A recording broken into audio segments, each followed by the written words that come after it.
Friends, so আজি আমি গৈ আছোঁ গোলাঘাটৰ অকামলুৱা গাঁৱৰ ঐতিহাসিক বৰগুৰি সমন্বয় ক্ষেত্ৰ, যিডোখৰ নেকি গোলাঘাট টাউনৰ পৰা দূৰত্বটো প্ৰায় 7-8 কিলোমিটাৰমান হ'ব। আৰু প্ৰত্যেক বছৰে কাতি মাহৰ যিকোনো এটা দেওবাৰতে এই অঞ্চলত বিশেষ ভোগ দিয়া অনুষ্ঠান আয়োজন কৰা হয়।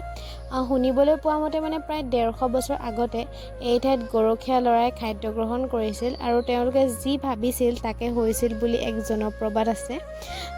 যেতিয়া মানে এই কথাষাৰ সকলোতে প্ৰচাৰ হ'ব ধৰিলে, তেতিয়া অসমৰ বিভিন্ন প্ৰান্তৰ পৰা লোকসকল আহে, ভক্তসকল আহি পেলাই ইয়াত বৰগছৰ গুৰিত চাকি জ্বলায় আৰু নিজৰ ইচ্ছা প্ৰকাশ কৰে।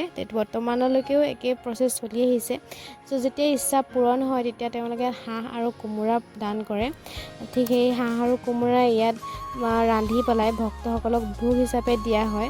সেইটো কাৰণে ইয়াক মানে গৰখীয়া ভোগ দিয়া বুলিও কয়।